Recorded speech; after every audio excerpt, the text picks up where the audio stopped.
శుద్ధిలేని రిత మానవులకు చిత్తశుద్ధిలేని రిత మానవులకు ఆత్మతత్వ నిట్టులకులకు ఆత్మతత్వమగు అచిత్త వృత్తికి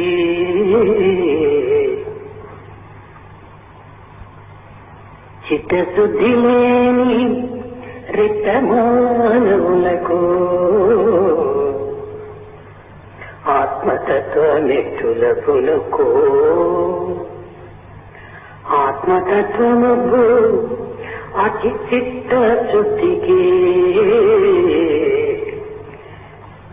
సత్యమైన బాట సాయి మాట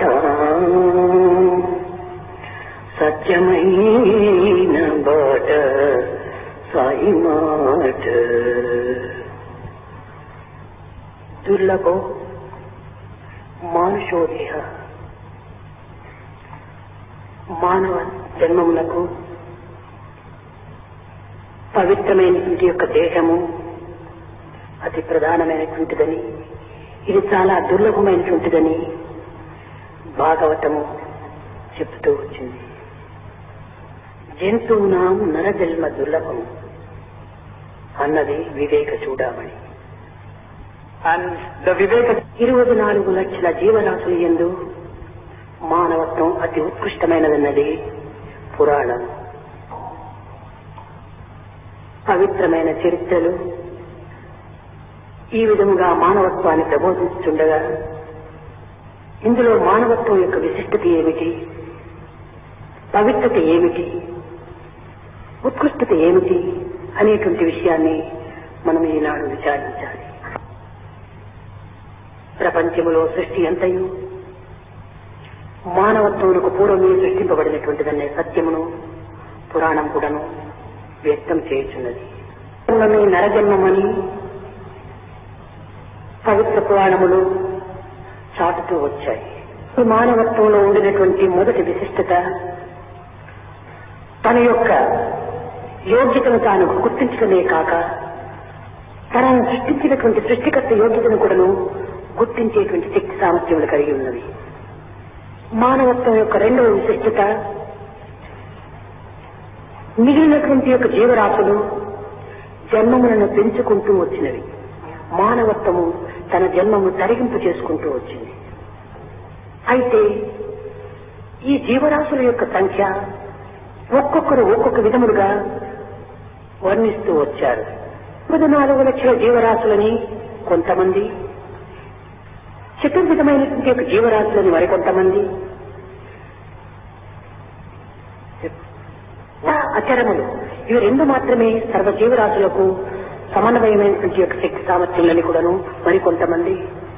ఇందులో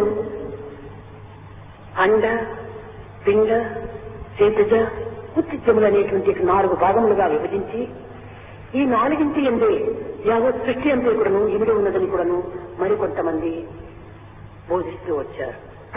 పిండజ, పిండజ, చేతజ, అండజ, పిండజ. అండజ అనేటువంటిది గురుడు నుంచి పుట్టటము అని, పిండజమనగా గర్భము నుండి పుట్టటమని, ఇంకా శ్వేతజమనగా చెమట నుంచి పుట్టటము, ఇక 4వది బీజము నుండి పుట్టటము అని పుట్టటము, ఉద్బీజము అని కూడాను చెబుతూ వచ్చారు. ఈ 84 లక్షల జీవరాశులు కూడాను ఈ 4 తేలతో కూడినటువంటి వాళ్ళు కూడాను విభజిస్తూ వచ్చారు. కానీ భగవద్గీత ఈ 4ని 2గా విభజించి 2ను ఏకముగా తాను నిర్ణయిస్తూ వచ్చింది. చరమునందును అచరమునందు కూడాను నేనే ఉన్నానని చెప్పుతూ వచ్చింది. ఏకోహం బహుశ్యామని ఏకం నుండి అనేకంగా బయలుదేరినట్టుగా ఈ గీతాచార్యుడు బోధిస్తూ వచ్చాడు.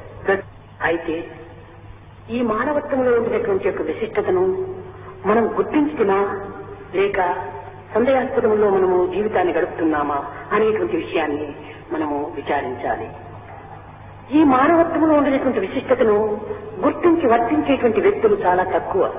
తమ గ్రంథ పరిచయం ద్వారా వాక్చాతుర్యము చేత కేవలము ఒక ఆడంబరమైనటువంటి యొక్క ప్రవర్తన చేత ఈ దివ్యత్వాన్ని ఏకత్వాన్ని ప్రబోధించేటువంటి వారు మరికొంత తక్కువ. అయితే దీనిని అనుభవించి ఆనందించి ఆచార విచారములతో దాన్ని ప్రబోధించేటువంటి వారు చాలా తక్కువ. ఈనాడు మానవత్వమునకు ఆకారము ప్రధానమైనటువంటి లక్షణము కానేరు. ఆకారము మానవత్వంగా ఉండి ప్రవర్తన పశుత్వంగా ఉండేటువంటి సమయంలో ఈ మానవుల కంటే పశువే మేలని చెప్పవచ్చు. కారణమేమనగా జన్మమే పశుజన్మం కనుక పశు ప్రవర్తన దానికి సమన్వయం అవుతుంది. మానవుడు అట్లు కాక మానవుని యందు జన్మించి పశుత్వాన్ని ప్రవర్తించడం చేత ఇది పశువు కంటే హీనమని కూడాను చెప్పవచ్చు. ఇప్పుడే జంతువు నామం నరజన్మ దుర్లభమని దీనికి సరైన సార్థక నామం ఏర్పడుతుంది. కాక జన్మించినటువంటి జీవరాశుల యందు కేవలం నిత్యానిత్య విషయ పరిశీలనా శక్తి బుద్ధి కుశలత మానవత్వమునకు అధికంగా ఉంటున్నది.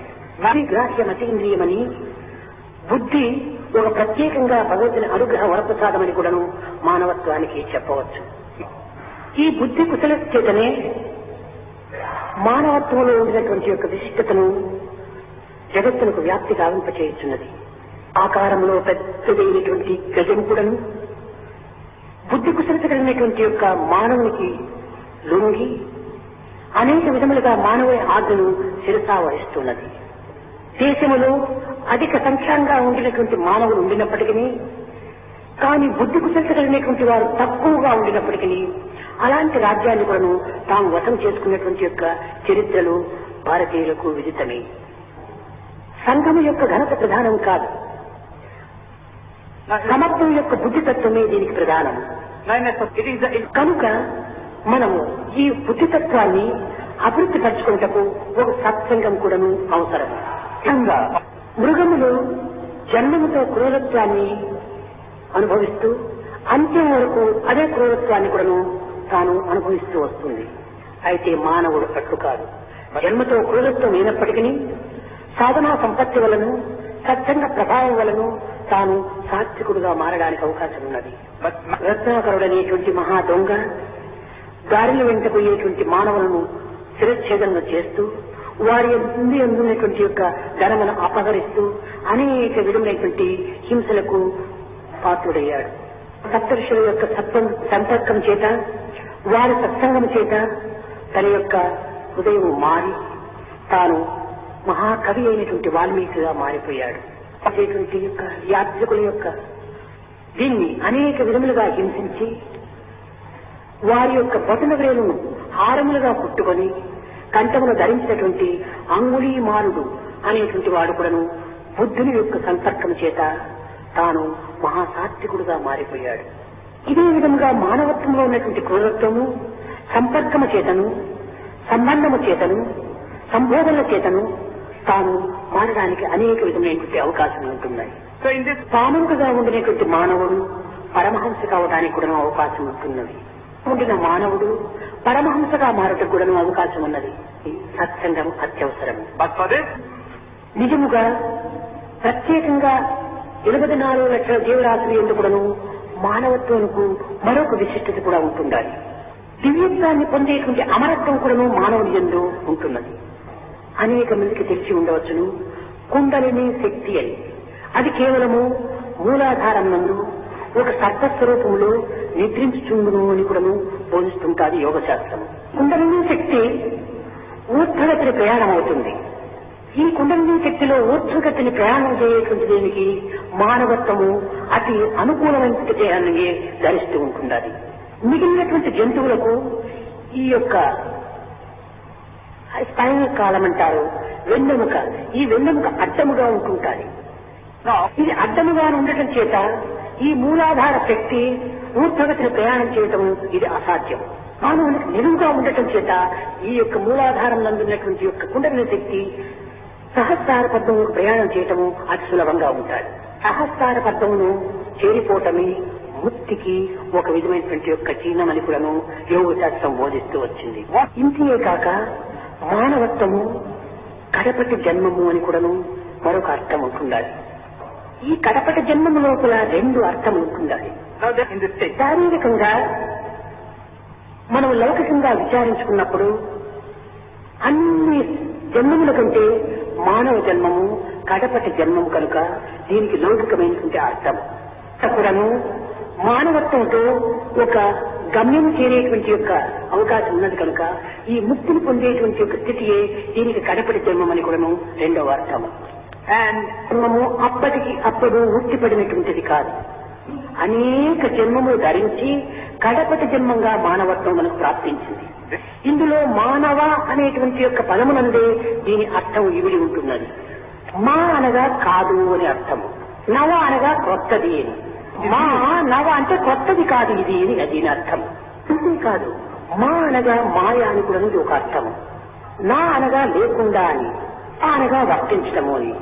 ఇది అక్షర ప్రమాణమును అక్షరార్థాన్ని మనం చక్కగా విచారించినప్పుడు మాయ లేకుండా వర్తించేటువంటి వాడు మానవుడు అని. అనగా అజ్ఞానం అని కూడా దీనికి ఒక అర్థము. అనగా అజ్ఞానము లేకుండా వర్తించేటువంటి జ్ఞానస్వరూపుడే మానవుడు అని దీనికి మరొక అర్థం. ఇట్టి పవిత్రమైన అర్థంతో కూడినటువంటి మానవత్వాన్ని మనం గుర్తించుకోలేక అనేక విధమైనటువంటి అజ్ఞానమైనటువంటి మార్గమును ప్రవర్తిస్తూ దివ్యత్వమైనటువంటి ఆత్మతత్వాన్ని విస్మరిస్తూ వస్తున్నాము. కనుక మానవత్వము లోపల నిజమైనటువంటి త్యాగము, ధర్మము, ప్రేమ, పవిత్రమైనటువంటి గుణములను మనము అభివృద్ధి పరచుకోవాలి. దానములకు ప్రధానమైనటువంటి నిలయము మానవత్వం. భారతీయుల యొక్క చరిత్ర ఎందుకు కానీ, ఇస్లాం మతము నుండి కానీ, క్రిస్టియన్ మతము నుండి కానీ, జొరాస్ట్రియన్ మతము నుండి కానీ, బౌద్ధ మతము నుండి కానీ ఈ దానములకు ప్రత్యేకతనిస్తూ వస్తున్నది. కనుకని ఖురాన్ నందు కూడాను ఖురాన్ అనేటువంటి దాని ఎందుకు కూడాను జకాత్ అనేటువంటి ఒక పేరుతో దాన ధర్మములు ప్రత్యేకంగా మీరు చేయవలసినటువంటిదని బోధిస్తూ వచ్చింది. దానమనగా కేవలము ఒక విధమైనటువంటి యొక్క ధనమును మాత్రమే ఇవ్వటమని కాదు, జ్ఞానమును కూడాను దానం చేయాలి. Now this word dana should not be... మానవుడు సకలేశ్వర్య స్వరూపుడు కనుకనే ఇతనికి ఈశ్వరత్వం అని కూడాను సార్థక నామం. తన కనుక వస్తువాహనాదులే కాకుండా జ్ఞానము, శౌర్యము, శాస్త్రము, ఒక విధమైనటువంటి ఒక పవిత్రత, ప్రేమ, సత్యము ఇవన్నీ కూడాను ఒక దానం కిందనే చేరుతుంటాయి. అలా శక్తిని కూడాను మరొకరికి వినియోగించాలి. ఇది ఎప్పుడు మనం ఈ విధమైనటువంటి పవిత్రమైన భావములకు మనం అనుకూలమవుతాం. మనము భగవంతుని శరణొచ్చినప్పుడే ఈ పవిత్రమైన గుణములు కూడాను మనలో అలవర్చుకోవటానికి అవకాశం ఉంటుంది. దీనిని హిందువుల యొక్క చరిత్ర ఎందుకును శరణాగతి, శరణొచ్చటం అత్యవసరము, అప్పుడే ధన్యులవడానికి అవకాశం ఉంటున్నదని కూడాను బోధిస్తూ వచ్చింది. ఇస్లాం మతం కూడాను సలాత్ అనేటువంటి ఒక శరణొచ్చటము అనేటువంటి ఒక పదమునకు ప్రత్యేకతను అందిస్తూ వచ్చింది. కనుక సర్వము మతముల యొక్క సారము, మతముల యొక్క గమ్యము, సంకల్పముల యొక్క మూలము, సర్వ మతముల యొక్క కీలకము అని కూడాను బోధిస్తూ వచ్చింది. కనుక మతములు భిన్నముగా మనకు ఉండినప్పటికీ వాటి యొక్క ఏకత్వం అనేటువంటి యొక్క మొదలమైనటువంటి యొక్క రసము ఒక్కటిగానే ఉంటుండాలి. సాయి సమస్యలు ఎందుకు చేరినటువంటి వారికి సర్వమతముల యొక్క సమన్వయమైనటువంటి యొక్క సత్య మార్గాన్ని అవలంబించడం అత్యవసరం. మతములను ఎట్టి భేదము లేదు, అంతా మన మతంలో నిండే ఉంటున్నది. అందువలనే మతములన్నీ చేరి మంచిని బోధించి తెలిసి మునుగులను తెలివి తోడాలి. నువ్వు మంచివైనా మతమేది చెడ్డది. కనుక మత భేదములకు ఏమాత్రం కూడాను అవకాశం ఇవ్వక మతని మార్చుకున్నటకు తగినటువంటి ప్రయత్నం చేయటము సాయి సంస్థల యొక్క సభ్యులకు ప్రధానమైన సాధన. అంతేకాక భద్రతా సంఘ సభ్యుల యొక్క సమావేశం ఈనాడుని మీరు అనేక విధములుగా చెప్పుకుంటూ వచ్చారు. ఏమిటి అన్ని భద్రము చేయటం, కొన్ని కార్యములు యందు, కొన్ని ప్రవర్తనలు యందు, కొన్ని రకమైన వస్తువులు యందు మనం భద్రము చేయడానికి మనం పూనుకోవటమని మనం నిర్ణయించుకుంటున్నాం. నీవు భద్రతను నీవు చేర్చుకున్నప్పుడే నీవు మరొక దానికి భద్రతను అందించడానికి అధికారం అవుతావు. ఆధ్యాత్మిక యొక్క శక్తులను మనం భద్రం చేసుకున్నప్పుడే ఈ సేవా విషయములందుకు భద్రమైన కార్యంలో మనం పాల్గొనుటకు మనం అనుకూలమవుతాం. మొట్టమొదట మనము శారీర మానసిక ఆధ్యాత్మిక శక్తులను మనం బలపరచుకోవాలి. అన్నింటినీ భద్రం చేసేటువంటి వాడు భగవంతుడే. ఈ భగవంతుని యొక్క తత్వాన్ని మన యందు ప్రతిష్ఠింప చేసుకుని తద్వారా మనము ఈ సేవలో పాల్గొన్నప్పుడు మనము నిమిత్త మాత్రలుగా ఉండి కార్యంలో మనము అనేక విజయాలను సాధించడానికి అవకాశం ఉంటుంది.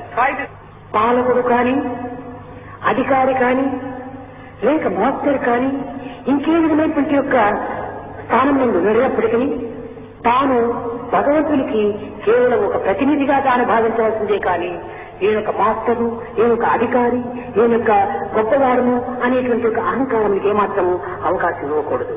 కేవలం నిమిత్త మాత్రులైనటువంటి వారే కానీ భగవంతుడికి సర్వవిధముల కర్త. ఈ జగన్నాటకంలో ప్రధాన పాత్రధారి ఇటువంటి జపమాలలో ఒక మూలాధారమైనటువంటి యొక్క సూత్రము ఈ మానవత్వము. ఈ ప్రధానమైనటువంటి మానవత్వాన్ని మనము ప్రధాన స్థానంలో మనము విచారించడం లేదు. నిజముగా సర్వ విధములు కూడాను భగవంతుడే అన్ని విధాల రక్షణకు కానీ, శక్తికి కానీ, బుద్ధి కుశలతకు కానీ తానే కర్త అనేటువంటి యొక్క విశ్వాసాన్ని మనం బలపరచుకోవాలి. కేవలము విషయ వాసనలకు గురి కావటం చేత, విషయ సంబంధమైనటువంటి యొక్క భావములు మన హృదయంలో ప్రతిష్ఠింపబడిపోవటం చేత మనం నిరంతరము లౌకికము భౌతికమునే మనము చింతిస్తూ వస్తున్నాం. అజ్ఞానం అనేటువంటి గంటలను మనం కట్టుకున్నాం. తము అనేటువంటి దాన్ని హృదయానికి చేర్చుకున్నాం. సారం అనేటువంటి దీంతో మనం ప్రయాణం కలుపుతున్నాం. కనుక నేను సర్వత్రా ఉండేటువంటి యొక్క దివ్యత్వమైనటువంటి ఆత్మతత్వాన్ని మనం గుర్తించుకోలేకపోతున్నాం. కనుక మనము సర్వవ్యాపి అనేటువంటి ఆత్మతత్వమైనటువంటి దైవత్వాన్ని మనం కొంతవరకు అర్థం చేసుకున్నప్పుడే మన సేవల యందు సరైనటువంటి యొక్క సేవాభావము ఏర్పడుతుంది. అందు ఉన్నటువంటి యొక్క జీవతత్వం అనేటువంటిది దైవత్వం అనేటువంటి భావాన్ని మనం దృఢం చేసుకోవాలి. నిజమైనటువంటి భావము మనలో దృఢమైనప్పుడే మనం చేసేటువంటి సర్వ పనులు కూడా ఒక సారవంతమైనటువంటివిగా నిలుస్తాయి. ఆ విశ్వాసమే మన యందు లేకుండా మనం చేసేటువంటి సర్వ కర్మలు కూడాను కేవలం కృత్రిమైనటువంటి క్రియపాన్ని ధరిస్తుంది. చిత్తశుద్ధయే కర్మ. మన కర్మలు కూడా చిత్తశుద్ధి నిమిత్తమై ఆచరిస్తున్నాం. చిత్తశుద్ధి కలిగినంత మాత్రమున మన కార్యం ఫలసిద్ధి ఏర్పడదు. ఏకాగ్రత కూడా అవసరం. చిత్తశుద్ధి, చిత్తేకాగ్రత ఈ రెండింటి యొక్క సహాయం చేతనే మనము దివ్యమైన తత్వాన్ని మనం విశ్వసించడానికి వీలవుతుంది. దీనికి దేహము కూడా ప్రధానం.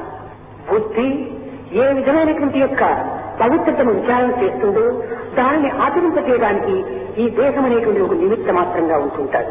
దేహ బుద్ధులు రెండు కూడాను పచ్చిక రెండు రెక్కల వంటివి. ఈ దేహ బుద్ధులు రెండు కూడాను బండికి రెండు చక్రముల వంటివి. మన దివ్య దృష్టికి ఈ బుద్ధి దేశం అనేటువంటివి రెండు నేత్రముల వంటివి.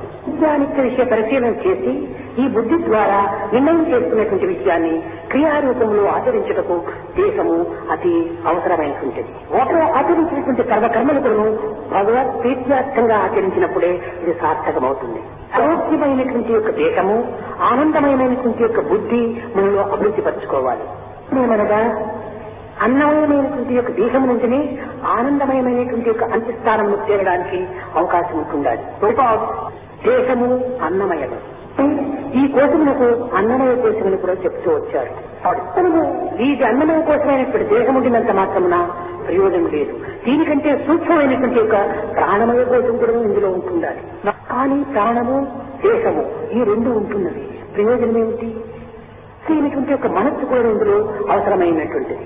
జ్ఞానాన్ని అనుభవించడానికి మనోమయ కోసం మరింత ఒక సూక్ష్మమైనటువంటిదిగా ఉంటుండాలి. స్థూలమైన దేశము, ప్రాణమయమైనటువంటి చైతన్యము, మనోమయమైనటువంటి యొక్క విషయము మూడు ఉంటుండాలి. కానీ విచారణా శక్తి లేకపోతే ఇది కేవలం ఒక మెంటల్ హాస్పిటల్లో చేరినట్టుగా ఉంటుంటుంది. విచారణా శక్తి అనేటువంటిది మరింత మనోమయ కోసం కంటే సూక్ష్మమైనటువంటిది. ఇది ఆనందమయ కోసం ఎందుకంటే కూడా సూక్ష్మమైనటువంటిది. కానీ కారణమయ దేశం అని కూడా చెప్పవచ్చు. ఈ కారణమయ దేశానికి యొక్క ఆనందమయంలో మనం ప్రవేశించినప్పుడు మహాకారణమైనటువంటి యొక్క దివ్యత్వంలో మనము చేరిపోతాం. కనుక ఆనందమయ కోసమునకు మనం ప్రయాణం చేయవలనన్నా మొట్టమొదట అన్నమయ కోసం నుంచి ప్రారంభించాలి. దేశము లేకుండా మనం ఏ సాధనలు కానీ, ఏ దివ్యత్వాన్ని కానీ, ఏ పవిత్రతను కానీ మనము అనుభవించడానికి అవకాశం లేదు. కర్మలకు కూడా దేశమే ప్రధానము. మార్గం కలుధర్మ సాధకం అని మన ధర్మములు, మన సర్వధర్మములు కూడా ఆచరించడానికి శరీరము అత్యవసరము. శరీర జీవించిపోయేటువంటి శరీరం భిన్నములో ఉంటున్నది మన యొక్క శక్తి. అన్నము మన యొక్క ఉదరములో అట్లే ఉంటే మనం ఏమాత్రము శక్తిని అనుభవించలేము. తిరిగిన ఆహారం జీర్ణమైన తర్వాతనే అది సూక్ష్మ స్వరూపాన్ని ధరించి సర్వాంగంలో ప్రవేశించి మనకు పుష్టిని సంతుష్టిని అందిస్తుంటాడు. పూర్వంగా శరీరము జీర్ణించిపోయే లోపలనే పవిత్రమైనటువంటి ఒక భావము అందులో ప్రవేశపెట్టినప్పుడే దాని జీర్ణశక్తి యొక్క స్వభావము మనకు దివ్యానందమైనటువంటి ఒక శక్తిని అందిస్తుంది. జీర్ణించిపోయేటువంటి దేహం చేత పవిత్రమైనటువంటి కర్మలు ఆచరించాలి. అదే దీనికి సరైన ఆహారం. కనుక మనము సత్కర్మలు ఆచరించడానికి శరీరమును సరైనటువంటి స్థితిలో ఉంచుకొని తద్వారా నిత్యానిత్య విషయ పరిశీలన చేసేటువంటి బుద్ధిని మనము పవిత్రమైనటువంటి భావంలో పెట్టుకొని మనము ఈ సేవా కార్యములో ప్రవేశించాలి. మనము ప్రతి ఒక్కరు కూడా సంభాషణకు పూర్వంగా బ్రదర్స్ అండ్ సిస్టర్స్, సోదర సోదరీమణులారా అంటుంటాం. ఈ సోదర సోదరీమణులు అంటే దీనికి సరైన అర్థం ఏమిటి? ఏక గర్భంలో జన్మించినటువంటి వారు సోదర సోదరీమణులు అవటం ఇది న్యాయం. ఇది భిన్న రూపమును ధరించినటువంటి యొక్క ఈ సమాజమునందు లేక సంఘమునందు ఈ ప్రపంచమునందు అందరూ కూడా సోదర సోదరీమణులు ఏ రీతిగా కాగలరు. అయితే దీనికి అంతరార్థం లేకపోలేదు. ప్రాపంచికంగా శరీరములు వేరు వేరు కావచ్చు.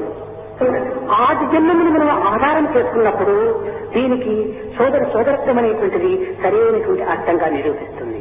ఇక్కడ భగవంతుడు ఆది దైవము, ఆ ఆది దైవం లోపల ఆది పిత అని కూడా చెప్తూ వచ్చారు. పార్వతీ పరమేశ్వరులు ఆది మాతాపితరులు అని అంటున్నాం. శ్రీ నారాయణుడు ఆది మాతాపితలు అని అంటున్నాం. సృష్టికి మూల కారణమైనటువంటి యొక్క ఆది స్వరూపులైనటువంటి యొక్క లక్ష్మీనారాయణుడు కనుక వారి నుండి వచ్చినటువంటి జన్మం కనుక ఇది అందరూ కూడా ఒక బ్రదర్స్ అండ్ సిస్టర్స్ అని ఒక నిజమైనటువంటి అర్థాన్ని మనం తీసుకోవచ్చు. మరొకటి ఆధారమైనటువంటిది చక్కని ఉదాహరణ ఉంటుండాలి. చంద్రుడిని మనం చూస్తున్నాం. ఏ జాతి వారైనా, ఏ తెగవారైనా, ఏ దేశం వారైనా అతన్ని చందమామ చందమామ అంటారు. అతను తండ్రికి మామని, తల్లికి మామని, బిడ్డకు మామని, కొడుకు మామని, కోడలకు మామని, అందరికీ మామని అయిపోయాడు. దీని ఎందుకును ఒక ఆదితత్వం ఇమిడి ఉంటుండాలి. ఇతను నిజంగా అందరికీ మామ ఎట్లవుతాడు? ఈ లక్ష్మీనారాయణ యొక్క సంబంధాన్ని మనం దీనికి చేర్చుకున్నప్పుడు ఇతను అందరికీ మామ కావడానికి సరైనటువంటి అర్థం అవుతుంది. లక్ష్మీ చంద్రుడు ఇద్దరు కూడాను సముద్రం నుండి పుట్టారు. లక్ష్మి మనకు తల్లి అయినప్పుడు తల్లి తమ్ముడు చంద్రుడు కనుక మేనమామని మామ. కనుక తల్లి ఆది తల్లి లక్ష్మి అయినప్పుడు ఆ తల్లి తమ్ముడు అయినటువంటి చంద్రుడు కూడాను మామ అవుతాడు. కనుక చందమామ అనేటువంటి దానికి ఆది తల్లి అయినటువంటి లక్ష్మి అనడానికి ఈ తల్లి ద్వారా పుట్టినటువంటి వారు కనుక సరుగులు కూడాను బ్రదర్స్ను సృష్టించడానికి ఒక సరి అయినటువంటి అర్థం ఏర్పడుతుంది. అనిత్యమై అశాశ్వతమై నీటిపుడుగు వంటి ఈ యొక్క శరీరములే తల్లి తండ్రులు అనుకోని నిరాశకు నిస్పృహలకు గురి అయ్యేదానికంటే ఏ విధమైనటువంటి యొక్క మార్పులు లేని సత్యనిత్య నిర్మలమైనటువంటి యొక్క దైవత్వాన్ని మనము నిజమైనటువంటి తల్లిదండ్రులుగా భావించుకున్నప్పుడు అప్పుడు అందరూ సోదర సోదరి మన రెండులో ఏ విధమైనటువంటి ఇది ఉండదు, సరిహేయం ఉండదు. ఈ శరీరంలో ధరించినటువంటి తల్లిదండ్రులు ఏనాటికైనా మనం దూరం కాక తప్పదు. మనకు ఎంతమంది తల్లిదండ్రులు గర్భంలో పుట్టాము, మనకు ఎంతమంది పుత్రులు పుట్టారో ఈ విధంగా విచారణ చేస్తే మనది ఏది శాశ్వతం కాదు, కదిలిపోయే మేఘంలో వంటివి. మార్పు చెందినటువంటి యొక్క దైవత్వాన్ని మనము దివ్యమైనటువంటి తల్లిదండ్రులుగా మనం విశ్వసించినప్పుడు మన యొక్క మానవత్వము ఒక సోదరత్వం అనేటువంటి దాన్ని పెంచుకోవటంలో ఏ విధమైనటువంటి యొక్క అంతరార్థం గాని దోషముకు గాని ఉండవు.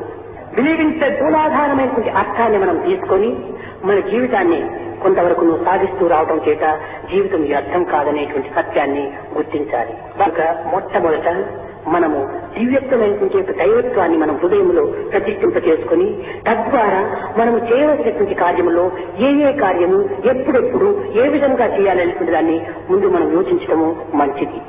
పవిత్ర భావమే హృదయంలో లేకుండా మనం ఏ కార్యమును ఎంత పవిత్రంగా చేసినప్పటికీ అవి సరైనటువంటి యొక్క స్థాయిని అందుకోలేవు. కనుకనే మొట్టమొదటి నుంచి నేను చెప్తున్నాను, మొట్టమొదట ప్యూరిటీ మన హృదయ పరిశుద్ధం కావాలి. ప్యూరిటీ అయినప్పుడే దేహాలు యూనిటీ అనేటువంటి చేరుతుంది. దేశములు యూనిటీగా చేరినప్పుడే ప్యూరిటీ అనేటువంటిది మనకు అర్థమవుతుంది. ఇప్పుడే డివినిటీని చేరడానికి మనం అర్హులం అవుతాం. ఒక డివినిటీ అనేటువంటి దానికి 3 సోపానములు ఉంటున్నాయి. So purity, unity, divinity. ప్యూరిటీనే లేకుండా మనం ఇంత సాయి భక్తులు మనకు యూనిటీని చేస్తే ఇది కేవలం గ్రహాలు ప్రవేశించినట్టు అయిపోతుంది. సరైనటువంటి యూనిటీ కాదు. కనుక ప్రతి మానవుడు కూడాను మొట్టమొదట తన యొక్క చిత్తశుద్ధిని పరీక్షించుకోవాలి. చిత్తశుద్ధి కలుగుతుందో అప్పుడు హృదయము మాట క్రియ ఏకమవుతుంది.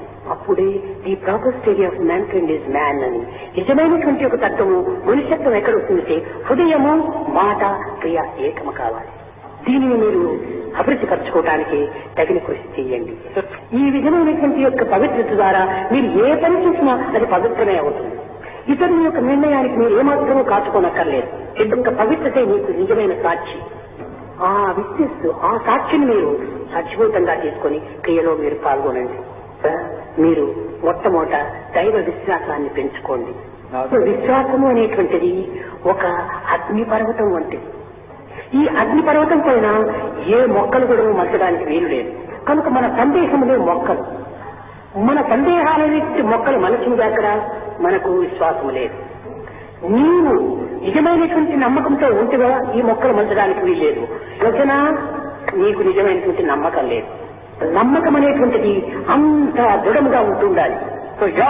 ఈ నమ్మకము లేనటువంటి దీంట్లో మనం ఏమి చేసినప్పటికీ ప్రయోజనం లేదు. పునాది లేని విద్య వలె అవుతుంది. కానీ మొట్టమొదట సెల్ఫ్ కాన్ఫిడెన్స్ అది పునాదిగా మనం తీసుకోవాలి. ఈ సెల్ఫ్ కాన్ఫిడెన్స్ అనేటువంటి పునాదిపైని సెల్ఫ్ సాటిస్ఫాక్షన్ అనేటువంటి వాడు కట్టాలి. ఈ సెల్ఫ్ సాటిస్ఫాక్షన్ అనేటువంటి వాళ్ళపైన సెల్ఫ్ సాక్రిఫైజ్ అనేటువంటి రూప్ వేయాలి. సాక్రిఫైజ్ అనేటువంటి రూప్ ఉంటేనే మన సెల్ఫ్ సాటిస్ఫైడ్ ఒక జీవితం అనేటువంటి సెల్ఫ్ రియలైజేషన్ అనేటువంటి లైఫ్ ను అనుభవించడానికి వీలవుతుంది.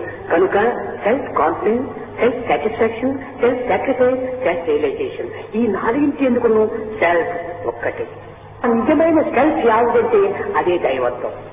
ఆ డివైన్ పవర్ ఒకటి ఉండినప్పుడే ఈ అన్నింటి ఎందుకు ఒక పవిత్రత ఏర్పడుతుంది.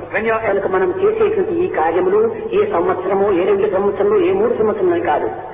మన యొక్క జీవితం ఉండినంత వరకు కూడాను మన నీడ మనల్ని వెంటాడినట్టుగా మన సేవా విధానం కూడాను ఈ త్యాగం అనేటువంటి భావం కూడాను మనకు నీడవనే మనల్ని వెంటాడుతూ రావాలి. మన సాధనలన్నీ కూడాను కేవలం కదిలిపోయే మేఘాలుగా ఉంటుండకూడదు. యుగములు మారినా జగములు కదిలినా హృదయం మాత్రం స్థిరంగా ఉంటుండాలి. ఇటువంటి యొక్క స్థితిని మనము ఏనాడు అనుభవిస్తామో ఆనాడే నిజమైనటువంటి భక్తికి సరైనటువంటి అర్థమవుతుంది.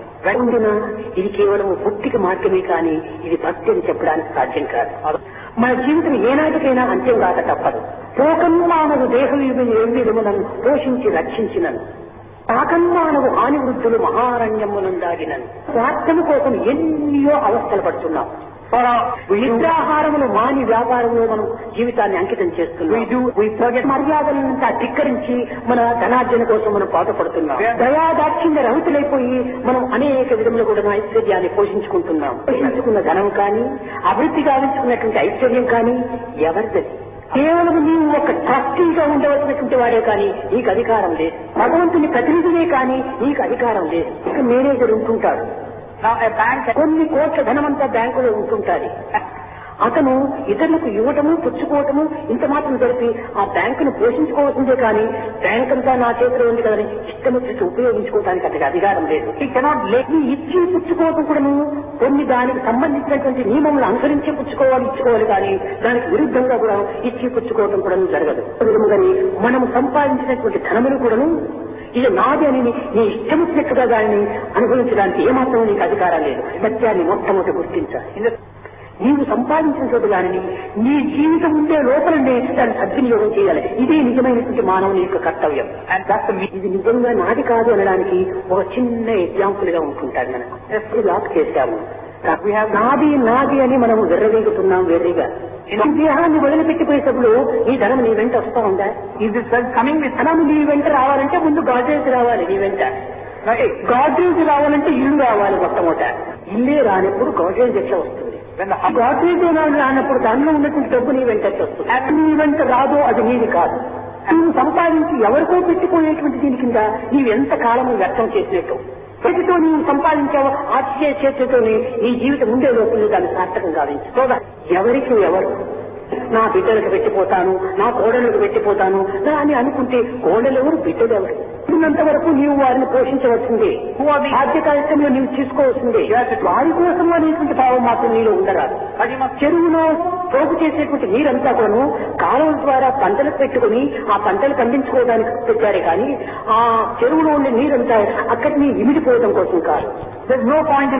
కనుక మనం కూడబెట్టుకున్నటువంటి జ్ఞానము, మనం పోగు చేసుకున్నటువంటి బుద్ధిలో, మనము అన్ని విధాలా ఆర్జించినటువంటి ప్రేమను మనము సమాజంలో వినియోగించుకోవడానికి తగినటువంటి ప్రయత్నం చేయాలి. తను మన ధన ఈ మూడింటిని కూడాను సమాజానికి అర్పితం చేయాలి. తనువు సేవలు, మనస్సు ప్రేమయందు, ధనము త్యాగమునందు సరైనటువంటి మార్గములు ఈ మూడింటిని ఈ పవిత్రమైన 3 మార్గంలో ప్రవేశించి పెట్టకుండా నీ తనువు, నీ మనస్సు, నీ ధనము అపవిత్రమే కానీ సార్థకం కావు. కనుక మనం ఈ సత్యాన్ని మొట్టమొదట గుర్తించి సేవలో మనం ప్రవేశించాలి. ఇంకా ముందుకు మీరు ఈ సేవలు ఏ విధంగా చేయాలి, ఏ సేవలు ఏ మార్గం అనుసరించాలి అనేటువంటిది